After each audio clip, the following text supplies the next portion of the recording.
नमस्कार विद्यार्थी मैत्रिणींनो, आज आपण बालविकासमध्ये बघणार आहोत प्रकरण 5. त्यामधील उपघटक आहे शालापूर्व अवस्थेतील बोधात्मक विकास. पियाजे यांनी बोधात्मक विकासाची दुसरी पायरी सांगितली आहे, ती आपण आज बघणार आहोत. पियाजे यांनी 1936 साली बोधात्मक विकासाचा सिद्धांत मांडला आणि या सिद्धांतामध्ये यांनी 4 पायऱ्या दिल्या आहेत, ज्यामध्ये बोधात्मक विकासाची दुसरी पायरी आहे संक्रियापूर्व अवस्था. तिचा आपण आज अभ्यास करणार आहोत. या संक्रियापूर्व अवस्थेतील बालकांची वैशिष्ट्ये आपण बघू. या वैशिष्ट्यांमध्ये एकूण 6 वैशिष्ट्ये. चिन्हांचे कार्य, श्रेणीप्रमाणे वर्गीकरण करण्यास अवघड, परिवर्तनशील तर्क, जैववादी विचार, आत्मकेंद्री विचार आणि संधारण. पहिलं वैशिष्ट्य आपण बघू, चिन्हांचे कार्य. मानसिक प्रतिमा वापरण्याची क्षमता म्हणजे चिन्ह. आता यामध्ये समावेश होतो शब्द, अंक किंवा अर्थपूर्ण प्रतिमा यांचा समावेश यामध्ये होतो. तर मुलं काय करतात, खेळताना काही चिन्ह प्रतिमांचा वापर करतात. म्हणजे वस्तूला वेगळी चिन्ह प्रतिमा देऊन त्यांच्यासोबत ते खेळत असतात. यासाठी उदाहरण सांगता येईल की मुलगी जी आहे ती बाहुलीसोबत खेळताना बाहुलीला बाळ म्हणून संबोधते. म्हणजे बाळ ही झाली त्या बाहुलीची चिन्ह प्रतिमा. त्याचप्रमाणे मुलं काठीसोबत घोडा खेळतात. म्हणजे काठी ही झाली त्या घोड्याची मानसिक चिन्ह प्रतिमा. पुढचं वैशिष्ट्य आहे की श्रेणीप्रमाणे वर्गीकरण करण्यास अवघड. यामध्ये असं दिसेल की या अवस्थेमध्ये वेगवेगळ्या गटातील वस्तूंचे वर्गीकरण मुलं जे आहे ते करू शकतात. या उदाहरण सांगता येईल आपल्याला की प्राणी, फुले, पक्षी, भाज्या, वाहने या गटातील जे आहे यांचं वर्गीकरण करू शकतात, पण यांचे उपगट पाडून त्यांचं वर्गीकरण करू शकत नाही. उपगट पाडून म्हणजे कसं आहे की सरसकट सगळे प्राणी जे आहे एकत्र त्यांचं वर्गीकरण ते करतील, पण त्यामध्ये साम्य काय आणि भेद काय यानुसार त्यांना उपगटामध्ये वर्गीकरण करता येणार नाही. पुढचं वैशिष्ट्य आहे परिवर्तनशील तर्क. यामध्ये आहे की एखादा प्रसंग हा त्याच वेळी दुसरा प्रसंग घडण्यासाठी कारणीभूत आहे, हा विचार मुलं करतात. आता हे ऐकताना आपल्याला मनोरंजक वाटतं, पण यामध्ये सांगता येईल की आपण झोपतो म्हणून अंधार पडतो, किंवा आई तू मला रागवलीस म्हणून मला लागलं. म्हणजे यामध्ये मुलाला असं वाटतं की झोप हे अंधार पडण्याचं कारण आहे, किंवा इजा होण्याचं कारण आहे, आईने रागवलं म्हणून इजा झाली. असे हे परिवर्तनशील तर्क मुलांमध्ये दिसून येतात. पुढचा वैशिष्ट्य आहे संक्रियापूर्व अवस्थेचं पुढचं वैशिष्ट्य आहे जैववादी विचार. जैववादी विचारामध्ये दिसतं की मुलं जे आहे सर्व सजीव आणि निर्जीव वस्तूंना सजीव दर्जा देतात. म्हणजे स्वतःमध्ये जशी सजीवतेची लक्षणं असतात तशीच लक्षणं ते निर्जीव खेळण्यांमध्ये, वस्तूंमध्ये आहेत असं ते मानतात. पुढचं वैशिष्ट्य आत्मकेंद्री विचार. यामध्ये दिसेल की संक्रियापूर्व अवस्थेची जी आत्मकेंद्रितता आहे, स्वकेंद्रितता आहे, हे याचं एक महत्त्वाचं वैशिष्ट्य आहे. मुलांची अशी समजूत असते की ते जसे स्वतःला जग दिसतं तसेच ते इतरांनाही दिसतं असं त्यांना वाटत असतं. मूल हे स्वतःभोवती केंद्रित असते आणि त्यामुळे काय होतं की इतरांचा दृष्टिकोन वेगळा असू शकतो याची जाणीवही त्यांना नसते. याचा अर्थ असा आहे की मुलं जे आहे ते स्वार्थी नसतात, पण एखाद्या गोष्टीकडे बघण्याचा दृष्टिकोन जो आहे तो वेगवेगळा असू शकतो याची जाणीव मात्र मुलांना नसते. पुढचं आहे संक्रियापूर्व अवस्थेचं पुढचं वैशिष्ट्य आहे संधारण. संधारण म्हणजे मुलाला हळूहळू या अवस्थेमध्ये समजायला लागतं की एखादी वस्तू नजरेला दिसत नसेल तरीही त्या वस्तूचे अस्तित्व आहे. बघा, संधारण म्हणजे काय? एखादी वस्तू नजरेला दिसत नसेल तरीही त्या वस्तूचे अस्तित्व आहे. आता परंतु प्रत्येक वस्तूचे कित्येक अनेक पैलू असतात. वस्तूंमध्ये बदल झाला तरी हे पैलू मात्र स्थिर असतात, त्यात बदल होत नाही. याला म्हणतात वस्तूचे संधारण. म्हणजे सांगता येईल आपल्याला की व्यक्ती, वस्तू यांच्या रचनामध्ये बदल झाला, आकारमानात बदल झाला किंवा बाह्य स्वरूप बदलले तरी त्यांच्या मूलभूत गोष्टींमध्ये मात्र बदल होत नाहीत. ही जी संकल्पना आहे याला म्हणतात संधारण. संधारण जे आहे ते 3 प्रकारचं सांगितलेलं आहे. प्रमाणाचे संधारण, द्रव पदार्थाचे संधारण आणि संख्येचे संधारण. आता बघा, प्रमाणाचे संधारण याचं उदाहरण सांगता येईल की बालकाला एकाच आकारमानाचे 2 मातीचे चेंडू दाखवले आणि मुलाला असं विचारण्यात आलं की हे दोन्ही चेंडूमध्ये सारख्याच प्रमाणात माती आहे का? तर मुलांचं उत्तर त्यांना होकारार्थी येईल, हो म्हणतील ते. आणि त्यांच्यासमोरच त्यातला एक चेंडू चपटा केला आणि तोच प्रश्न पुन्हा विचारण्यात आला. तर मूल जे आहे त्याचं उत्तर असं सांगेल की चपट्या चेंडूमध्ये माती ही जास्त आहे, असं ते उत्तर देतील. कारण काय की तो मातीचा गोळा चपटा केल्यामुळे काय झालं की तो गोळा पसरला आणि पसरला गेल्यामुळे काय होतं की त्याचं आकारमान दिसायला मोठं दिसू लागलं आणि ते मोठं दिसल्यामुळे मुलाला असं वाटलं की चपटा आकाराचा जो चेंडू आहे तो आकाराने मोठा आहे आणि त्यात मातीचं प्रमाण जास्त आहे. म्हणजे 2 वस्तूंच्या आकार दिसण्यात फरक जेव्हा केला तरी प्रमाण मात्र तेच राहतं. याचं आकलन मुलांना कधी होईल? जोपर्यंत त्यांना हे कळत नाही की आकार जरी बदलला पण प्रमाण मात्र तेवढंच राहतं, तोपर्यंत मुलांना हे प्रमाणाचं संधारण जे आहे ही त्यांची संकल्पना स्पष्ट होणार नाही. पुढचं आहे द्रव पदार्थाचे संधारण. आता 2 भांड्यांमध्ये पाणी घेतलं, सारख्याच प्रमाणात पाणी घेतलं, 2 भांडे सारखेच आहेत, पण त्यांच्या मुलांसमोरच एका उंच उभाट भांड्यात त्यातलं एका भांड्यात पाणी टाकलं आणि दुसरं पसरट भांड्यात पाणी टाकलं. तर काय होतं, मुलांना विचारलं की कोणत्या भांड्यात पाणी, दोन्ही भांड्याचं प्रमाण कसं आहे? तर मुलं सांगतील की जे भांडं उंच आहे, काय होईल, उंच असल्यामुळे त्याची पाण्याची पातळी उंच दिसेल आणि पसरट भांड्यात काय होईल, त्या पाण्याची लेवल खाली पसरट कमी दिसेल. आणि मुलाला काय वाटतं की उंच भांड्यामध्ये द्रवाची पाण्याची पातळी जी आहे ती वाढल्यासारखी दिसते आहे. आणि त्यांना जर का विचारलं की कोणत्या भांड्यात पाणी जास्त आहे तर त्यांचं उत्तर हेच राहतं की जे उंच भांडं आहे त्या भांड्यात निमुळत्या भांड्यापेक्षा किंवा पसरट भांड्यापेक्षा पाणी जास्त आहे. म्हणजे काय होतं की बालकाला आकलन होईल की कोणत्याही आकाराच्या भांड्यात पाणी भरलं तरी त्याचं प्रमाण जे आहे तेवढंच राहतं. हे मुलांना द्रव पदार्थाचं संधारण जेव्हा सांगितलं जाईल किंवा दिसेल, कळेल, तेव्हा त्यांची ही कन्सेप्ट जी आहे ही क्लिअर होईल. म्हणजेच आपल्याला दिसेल की संक्रियापूर्व अवस्थेतील बालकाचं हे लक्षात येत नाही. फक्त भांड्याचा आकार बदलला, उंच झाला, निमुळता झाला, तर त्यांना असं वाटतं की प्रमाणाचं जे द्रवाचं प्रमाण आहे ते त्यात बदल झाला.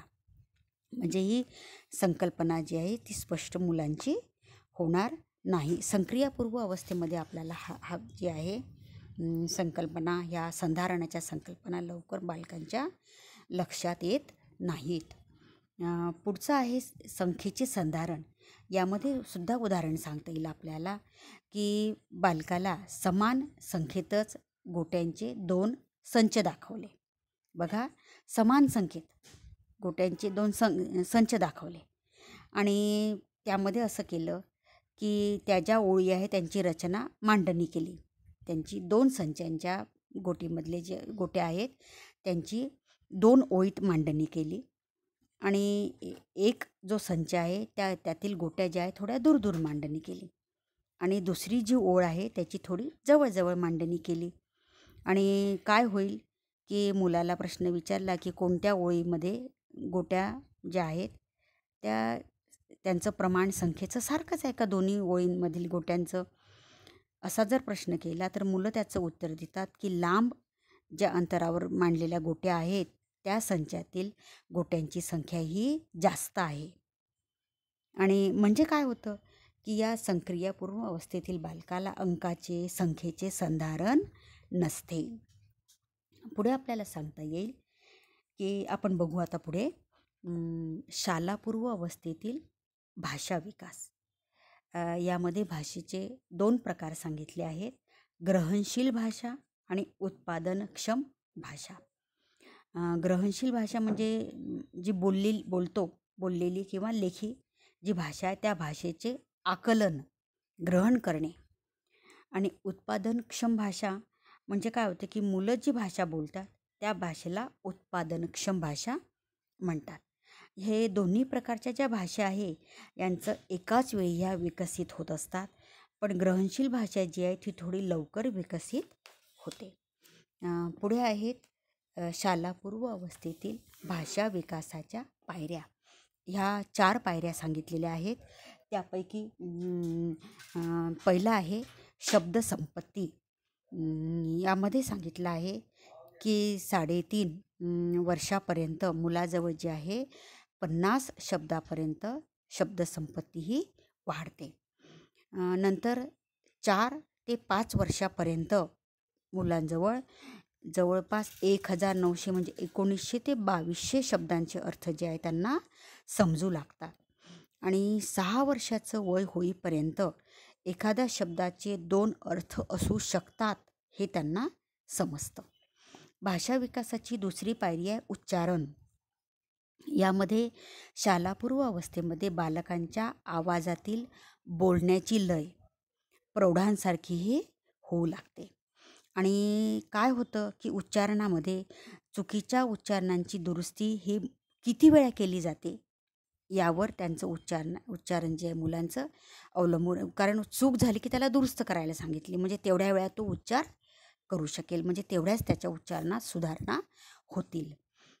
भाषा विकासाची तिसरी पायरी आहे वाक्यरचना.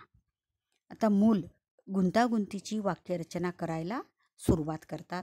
त्यामध्ये कसे, केव्हा हे जे आहे, कोण अशा उपशब्दांचा वापर ते करतात. आणि पुढे सांगता येईल की यामध्येच आपल्याला दिसेल की संयुक्त वाक्यरचना ते करतात. नंतर मोठी वाक्यरचनासुद्धा त्यांना करता येते. यामध्ये असं आढळलं आहे की शालापूर्व मुलं जी असतात जेव्हा छोट्या मुलांशी ते बोलतात तेव्हा खूप सोपी भाषा वापरतात, आणि जेव्हा ते प्रौढ व्यक्तींशी बोलतात तेव्हा ते मोठी वाक्य वापरताना दिसतात किंवा गुंतागुंतीची व्याकरणासहित वाक्यरचना ते मुलं करू शकतात. पुढचं आहे भाषा विकासाची पुढची पायरी आहे आकलन. यामध्ये दिसेल की 3 वर्षे वयापर्यंत परिस्थितीनुसार शब्दांची रचना बदलते हे मुलांना समजू लागतं. नंतर 3 ते 4 वर्षा वयापर्यंत मुलं जे आहे खूप प्रश्न विचारतात, म्हणजे आपल्याला दिसेल तसंही 3 ते 4 वर्ष हे जे वय आहे याला प्रश्नवय म्हणतात. आणि तर्कसुसंगत गोष्ट जी आहे ते मुलं सांगू शकतात. पुढे आहे भाषा प्राप्त करणे. या भाषा प्राप्त करण्यामध्ये दिसेल की या प्रक्रियेमध्ये प्रमुख 3 घटक असतात: अनुकरण, दृढीकरण आणि जन्मजात असणारी भाषा संरचना. आता यामध्ये सांगितलं आहे की अनुकरण जे आहे भाषा विकासात अनुकरणाचा खूप मोठा वाटा असतो. आणि बालक जे दुसऱ्यांचं बोलणं ऐकलेलं असतं, शिकलेले असतात, ते बरोबर शब्द जे आहेत ते बालक त्याचं अनुकरण त्यांच्याबरोबर करतात. ते उच्चार करून त्यांच्या शब्दसंपत्तीमध्ये ते वाढ करत असतात. बालकाचा पहिला शब्द जो आहे तो अर्थातच श्रवण आणि अनुकरण यातूनच प्राप्त होत असतो. भाषा प्रक्रियेचा पुढचा घटक आहे दृढीकरण. यामध्ये दिसेल की दृढीकरण हे जे आहे ते अध्ययनाचं एक अत्यंत सशक्त असं हे साधन आहे. काही मुलं जे आहेत यामधील भाषेचा काही पैलूंना त्यांची मदत होते, जसं स्मितहास्य, मिठी, प्रौढांनी जास्त देणे, यातून जे आहे मुलं भाषा अध्ययनाला ठराविक प्रमाणात त्यांना प्रोत्साहन मिळत असते. बालक जे आहे काही वेगवेगळे आवाज काढणे, त्यांना पालकांकडून आनंदाने प्रतिसाद मिळतो आणि त्यामुळे काय होतं की मुलं जे आहे ते प्रेरित होऊन तेच वर्तन जे आहे ते पुन्हा पुन्हा करतात. आता आपल्याला दिसेल की अनुकरण आणि दृढीकरण या दोनच गोष्टी वाक्यरचना करता येण्यासाठी त्या पुरेशा नसतात.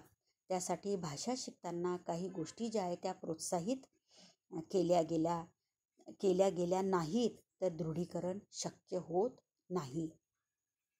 भाषा प्राप्त करण्याची प्रक्रियेचं तिसरा घटक आहे जन्मजात असणारी भाषा संरचना. आता नॉम चॉम्स्की यांनी हे जे भाषा तज्ज्ञ होऊन गेले, यांनी सर्वात प्रथम अनुकरण आणि दृढीकरण याच्या सिद्धांतावर भाष्य केले आहे. त्यांच्या म्हणण्यानुसार त्यांचं असं मत आहे की प्रत्येक मानव भाषा प्राप्त करण्यासाठी एक मानसिक संरचना घेऊनच जन्माला येतो आणि या संरचनेला चॉम्स्की यांनी म्हटलं आहे भाषा प्राप्तीचं साधन. यामध्ये सांगितलं आहे की बालक जेव्हा इतरांचे बोलणे ऐकतो, गोष्ट ऐकतो किंवा रेडिओ ऐकतो किंवा TV बघणे आणि ऐकणे, हे जे सर्व घटक आहे यामध्ये भाषेचा अंतर्भाव करणारे भाषा विकसित करणारे हे घटक असतात. या साधनांच्या मदतीनेच बालक जे आहे त्यांना वातावरणातून प्राप्त झालेल्या भाषा जी आहे त्या भाषेच्या माहितीवर प्रक्रिया करते आणि स्वतःचं व्याकरणाचे नियमसुद्धा ते ठरवत असतं. पुढचा घटक आहे याचमधला बोधात्मक आणि भाषा विकासासाठी उद्दीपनाचे महत्त्व. म्हणजे उद्दीपनाशिवाय बोधात्मक विकास, भाषा विकास जे आहे तो विकसित होणार नाही. उद्दीपन म्हणजे त्यांना भाषा शिकण्यासाठी काहीतरी प्रेरणा मिळाली पाहिजे, प्रोत्साहन मिळालं पाहिजे, काहीतरी माध्यम मिळालं पाहिजे, तरच भाषा विकास जी आहे ती विकसित होऊ शकते. आता यासाठी बालकाला सभोवतालच्या वातावरणातून मिळणारे जे घटक असतात, जे वातावरण मिळेल त्यावर बोधात्मक आणि भाषा विकास जो असतो तो त्याचा खूप मोठा जास्त परिणाम होत असतो. आता पुढे किंवा मोठेपणी बालक जे आहे ते कसा आणि किती चांगला विचार करेल हे त्याला सुरुवातीच्या काळातील मेंदूच्या विकासावर त्याचा अवलंबून असते. पहिल्या वर्षात काय होतं की बाळाच्या मेंदूमध्ये सर्व पेशींच्या जोडणीचे जे जाळे तयार होत असतात आणि या मेंदू पेशींच्या जोडणीलाच त्याला म्हणतात सिनॅप्सिस. आता अर्भकाला किती उद्दीपन मिळते त्यावर हे सिनॅप्सिस जे आहे हे किती तयार होतील हे अवलंबून असतं. आता मुलाला जे आहे ते सातत्यपूर्ण किंवा पुनरावृत्तीने जे उद्दीपन मिळत राहील सतत, त्यावर मेंदूतील पेशींची जोडणी जी आहे ती बळकट होते. बालकांचे भाषा कौशल्य विकसित करण्यासाठी किंवा भाषेला प्रोत्साहन देण्यासाठी काही सूचना सांगितल्या आहेत, मार्गदर्शन केलं आहे. त्याबद्दल सांगितलं आहे की मुलांशी आहे ते सतत बोलावं, त्यांचे चुकीचे बोललेले जे वाक्य आहे त्यांना बरोबर करून पुन्हा बोलायला सांगावं, पुन्हा म्हणायला सांगावं किंवा मुलांना आजूबाजूच्या गोष्टींची नावं सांगावी, त्यांना माहिती पुरवावी, त्यांना गोष्टी सांगाव्यात, गाणी म्हणायला लावावीत, गोष्ट वाचून दाखवाव्यात. गोष्ट वाचून दाखवताना पुस्तक जर का असेल तर त्या पुस्तकावर बाजूला चित्र असतात, ते चित्र जे आहेत त्यामध्ये त्यांना बोट ठेवून त्यांना त्या चित्रांची नावं विचारावीत आणि काही कठीण असतील तर ती आपण त्यांना सांगावीत. म्हणजे त्यांना त्यांच्या भाषा विकासामध्ये त्यांना त्याची विकास होण्यासाठी मदत होईल. चालू ज्या कृती आहेत, चालू असलेल्या कृतींबद्दल त्यांच्यासोबत गप्पा माराव्यात. नंतर वातावरणातील परिसरातील गोष्टींबद्दल त्यांच्याशी बोलावं, वेगवेगळ्या ठिकाणी त्यांना भेटीसाठी न्यावं, सहलीसाठी न्यावं, नंतर नाट्यात्मक जे खेळ असतात त्या खेळांसाठी त्यांना संधी द्याव्यात. नंतर समवयस्कांबरोबर खेळण्याची आणि आंतरक्रिया करण्याची त्यांना संधी द्यावी. क्षेत्रभेटीला न्यावं. नंतर त्यांनी पाहिलेल्या ऐकलेले जे चित्र आहे त्यासाठी त्यांना चित्र काढलेल्या गोष्टींचं त्यांना वर्णन करायला सांगावं. त्यांचे भाव प्रकट करण्यासाठी त्यांना संधी द्यावी. सर्जनशील कृती ज्या आहे त्या करण्यासाठी त्यांना प्रोत्साहन द्यावं. आता विद्यार्थी मैत्रिणींनो, इथे आपलं हे 5वं प्रकरण जे आहे बालविकासाचं हे संपलं. आता आपण याच प्रकरणाचा स्वाध्याय बघू. स्वाध्यायामध्ये सांगितलं आहे, पहिला प्रश्न सांगितला आहे टिपा लिहा. स्मरण त्यामध्ये सांगितलं आहे स्मरण, अवधान कक्षा, संकल्पना निर्मिती, संख्या किंवा अंकसंधारण. दुसरा प्रश्न आहे पुढील संज्ञा स्पष्ट करा. यामध्ये आहे बोध, संवेदन, आत्मकेंद्रीकरण. पुढे आहे प्रश्न तिसरा, पुढील संज्ञासंबंधी उदाहरणे द्या. परिवर्तनशील तर्क आताच सांगितलं मी तुम्हाला, संधारणामध्ये शिकवलं. परिवर्तनशील तर्क, जैववादी विचार, कल्पनाशक्ती, ग्रहणशील भाषा. अगदी आताच बघितलं बेटा पूर्ण आपण. तर आता हा जो स्वाध्याय आहे मी तुम्हाला आता सांगितलं, हा तुम्हाला आपण हे जे प्रकरण आता शिकवलं हे तुम्हाला यासाठी हा स्वाध्याय सोडवण्यासाठी पूर्ण वाचावं लागेल.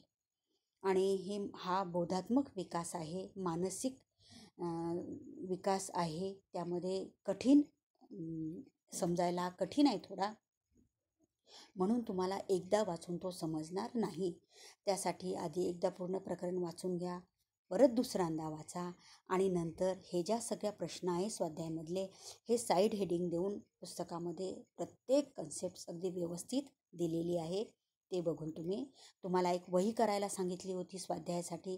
त्या वहीमध्ये हा पूर्ण स्वाध्याय तुम्ही लिहून काढा. या स्वाध्यायामधलाच चौथा प्रश्न आहे, लहान बालकांच्या भाषेला आपण कसे प्रोत्साहन देऊ शकतो याबद्दल